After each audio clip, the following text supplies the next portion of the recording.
Okay, this is Jim Shute, Rebel Legends segment with oldhottytoddy.com and Rebel Nation magazine. You can follow me at DFW Landshark, all caps.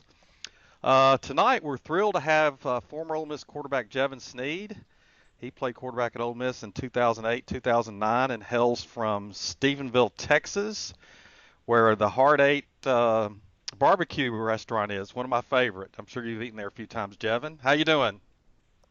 I've eaten doing great. Thank you for having me, Jim. I've eaten more than my fair share of Heart Eight. Yeah, it's really good. So let's go way back so we can jog your memory a little bit. I happen to have one of my children was at Highland Park High School in 2005, I believe it was. You all played, Stephen played Highland Park. I think it was the semifinals for the state championship. And I believe you were coached by Chad Morris, and that was probably one of the best high school games, maybe the best I've ever been associated with. Tell me about that game, what you remember from it, and playing for Chad Morris. Well, I first of all, I'm going to try not to hold the Highland Park thing against you. I That's think it was a okay. little better. I think it was a little better game for them than us. But no, that was certainly a great game. I was fortunate enough to play with a great team and under a great coach like Chad Morris. It's one of those high scoring games. But we were facing off against Matt Stafford Right. and that team, so it was definitely a shootout. Yeah, I remember it went back and forth, and I think toward the end, Stephenville actually had the lead, and Highland Park scored, I think, what in the last minute or so to win the game, and it was quite a game. I remember it vividly. They did, yeah. I believe I think we were down, I want to say 17 at halftime. We were able to fight our way back and held on to the lead for briefly there in the fourth quarter, and then they scored with about a minute left to beat us Yeah. 41-38. Oh, you remember Definitely the a score? heartbreaker for us. Yeah. I Well, do. that was a good. That's a tough one to forget. It was a great game. And Chad Morris has gone on. He's head coach at SMU, and now he's at Arkansas and seems to be moving up the coaching career path. So good for him. I've met him a couple of times. Seems like a great guy. Um, so okay, so you're a senior in high school, and you were committed to Florida, and then you decided to go to Texas. How did that happen? That was, kind of an interesting process. Playing the offense that we played at and under Chad Morris. He kind of visited with Gus Malzahn, and as well he went to, I believe, visit Utah when Urban was there to kind of pick their brains and get some ideas for the offense. So we kind of played in a similar offense as Urban's. So it seemed like a natural fit coming out of high school. That was why I originally committed there. It was one of the things Urban had told me that essentially they're going to take a quarterback that year, and if I committed, I'd be their guy. Throughout that, I guess that was my I'm trying to remember if that was my junior or my senior. I think it was my junior. This happened. Throughout that season, I'd heard that they're going to recruit Tebow, which can't blame them for that. Right. But they essentially told me, oh, don't worry, we're looking at him for a lot, Yeah. which I didn't really believe. So, that's what I kind of opened it back up and I ultimately decided on Texas. Okay. So you go to Texas and you actually played some in your freshman year. I believe you played in the championship game when Colt McCoy was injured. So tell us a little bit about that, and then your decision actually to, I guess, become a free agent and leave Texas. How did that all come about? Right. So, that I believe that may have been the next year. We didn't get to the championship that year. I did come in. I battled it out with Colt a little bit that spring and that summer. Prior to the season, I was hoping to kind of split some time. Didn't get as much playing time as I wanted to. Colt Hmm. being a year older than me, he just simply, he got the starts and he didn't make many mistakes. That's what he's known for. He's a great quarterback and did an excellent job for him. But throughout that season, he got dinged up a couple of times. I did have a chance to go in. Um, But in the end, I wanted to be the starter and I wanted to be the guy, and they made it clear that he had that role. So that's, when I made my decision, we were both young quarterbacks. He was a redshirt freshman, and I was obviously just a freshman at that time. Right. I knew I didn't want to make a career on the bench. I'd rather be on the field. Okay. Well, that makes sense. So you decide to leave, and basically, you're a free agent, and I'm sure you had a long list of schools that came after you, um, and you chose Ole Miss. So tell us how that happened and why you chose Ole Miss over, I'm sure, many suitors. Right. Yeah. It was an interesting, it's an interesting time because it's not really the same as recruiting, coming out of high school. The rules are a little bit different, and you kind of got to look at the deal. Look, I'm already a freshman. I'm going to have to sit out a year, 2 years for in conference possibly, if unless they sign off on it. So I really narrowed it down to a few schools. Like I looked at, first of all, their for need for a quarterback, then obviously their offense, and just the school in general. Hmm. Kind of came down really to two finalists, being TCU there in Fort Worth and Ole Miss. Um, so I obviously I visited both schools. I already knew a lot about TCU and in Fort Worth, seeing as I'm from Stephenville. But I didn't know really too much about Oxford and Ole Miss. I knew about the Mannings. Hmm. Other than that, I was always growing up in Texas, I knew more about Big 12 football. So, I was kind of enlightened when I visited Oxford. It's kind of funny. I visited Oxford in December, so school was already out. They weren't bowl eligible at the time, but still, just being in Oxford and around the university, I just fell in love with it. Okay. And so I guess Coach Orgeron, Ed Orgeron was the head coach at the time. Was he the one that recruited you, or was it more of one of the assistants? So he was heavily involved in my recruitment. He and Dan were. Hmm. So they obviously they came out, they visited me, and I was able to go visit them. Um, and really, my parents really liked.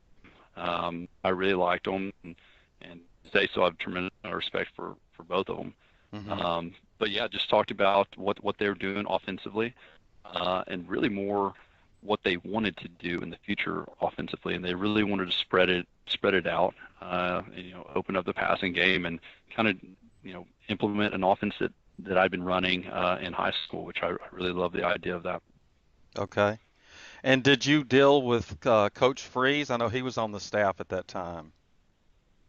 He was working primarily with receivers at that time, so I did have some dealings with him, but the majority of my dealings were with Coach Warner and primarily Coach Warner, but Freeze would be in the meetings too, and we'd have joint wide receiver, quarterback meetings, and as well as offensive meetings. So I had some dealings with him, but primarily it was Dan Warner. Okay.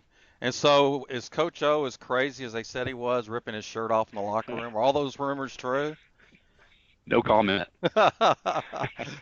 We'll see No, how yeah. So he was, you know, Coach O. He definitely was an energetic guy.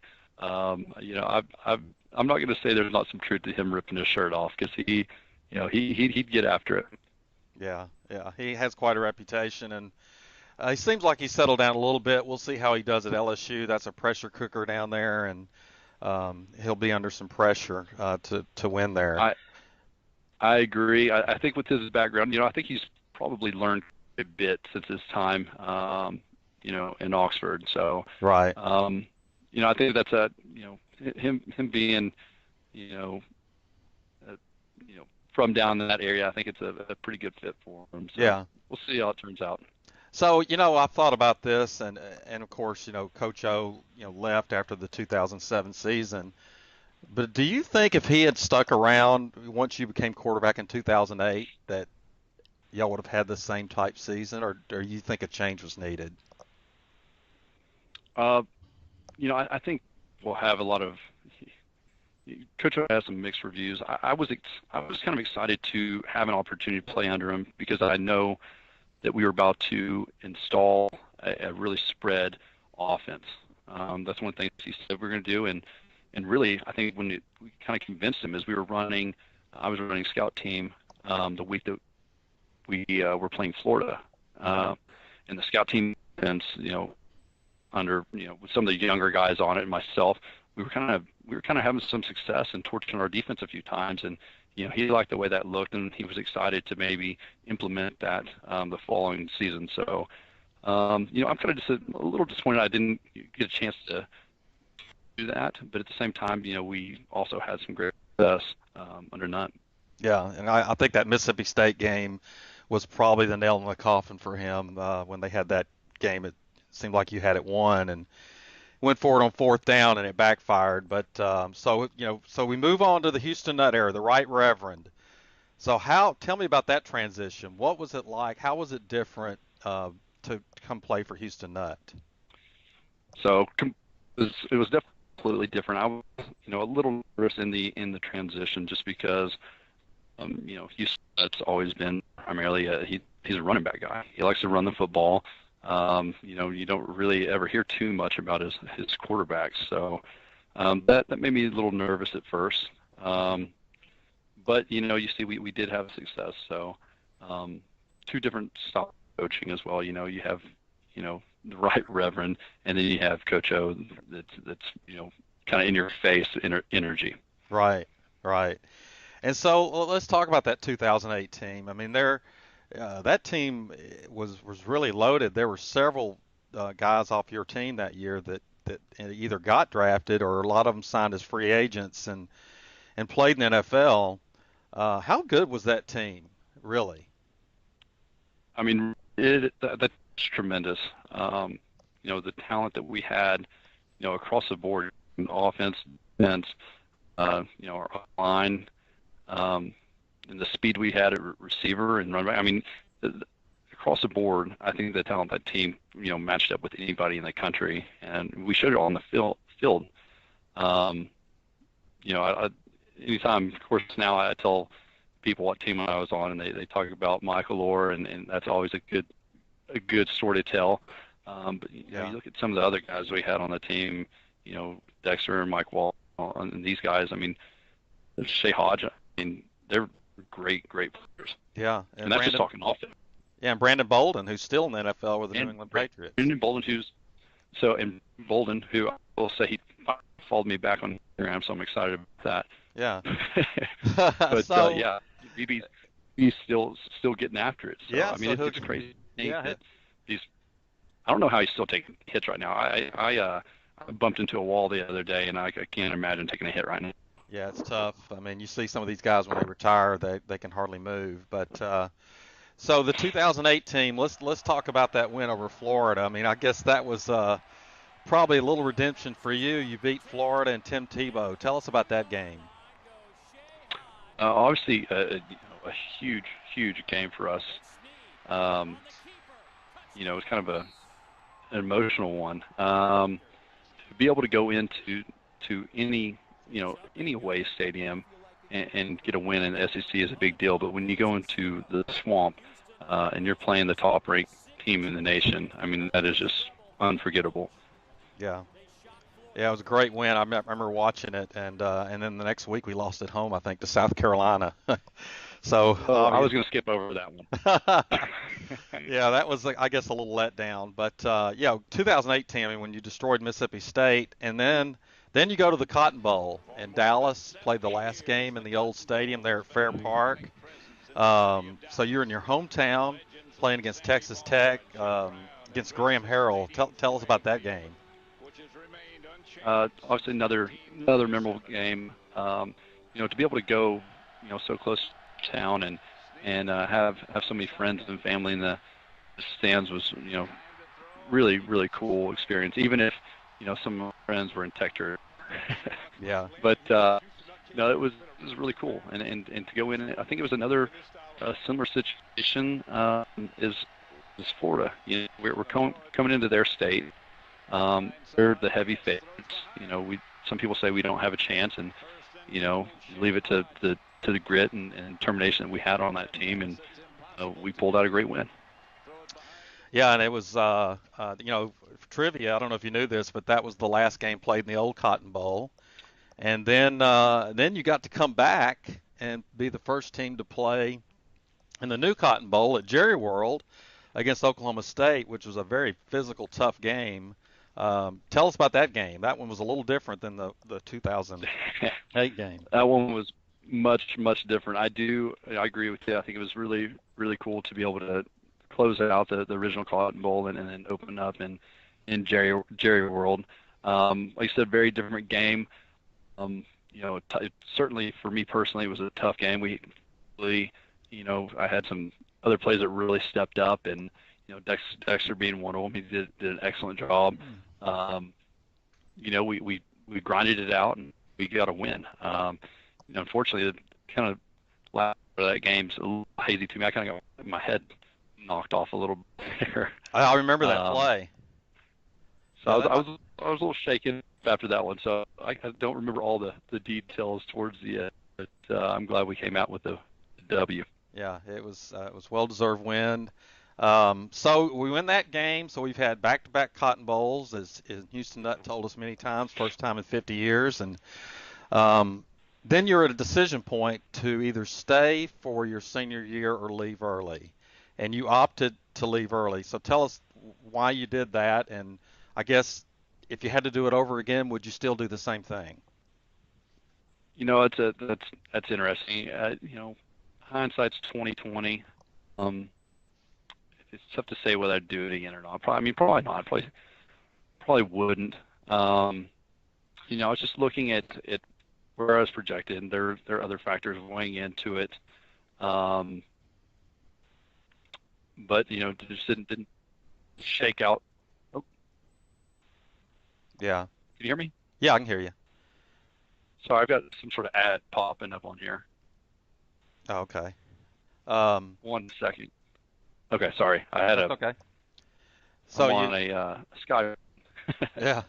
Okay, so you left early and you gave the NFL a shot, and it didn't work out, but obviously you've done well since then. And so since you've played, for a little bit in the Big 12 and a little bit in the SEC, how do those two conferences compare, and how do they differ?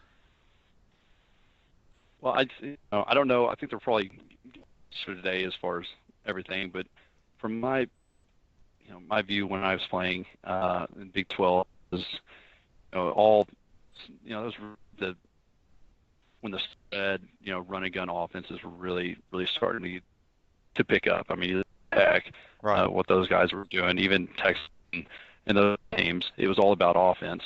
Where you move over to the SEC, and it was really, I think the defenses were the stars then. Right. And I think that's still true today. But they're just so much, it's another world of football, and I think you see that when you see these interconference games, a lot of times, as the record shows, that SEC is just, it's tougher football. Yeah, yeah, and the NFL draft shows that. I mean, it's obvious the SEC leads in the draft every year. Right. And that's not to say anything bad about Big 12, because they're obviously excellent schools and excellent players comes out of there. Right. So the game has changed a lot. With the helmet to helmet, that new rule. Right now, it seems like we're in the midst of scandal after scandal. The Urban Meyer scandal at Ohio State, and the latest, Texas A&M situation. As you know, Ole Miss is on probation, and it's been a tough time for us. So this player's transferring away from Texas A&M to Arizona, and to get eligible, he's claiming that he got extra benefits.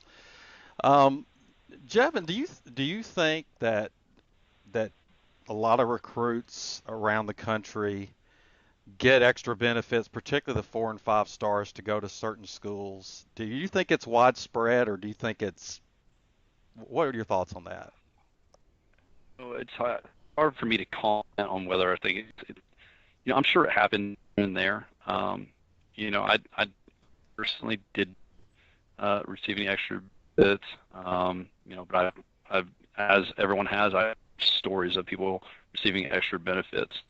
The issue with him transferring, if these things are true, they need to be brought to light.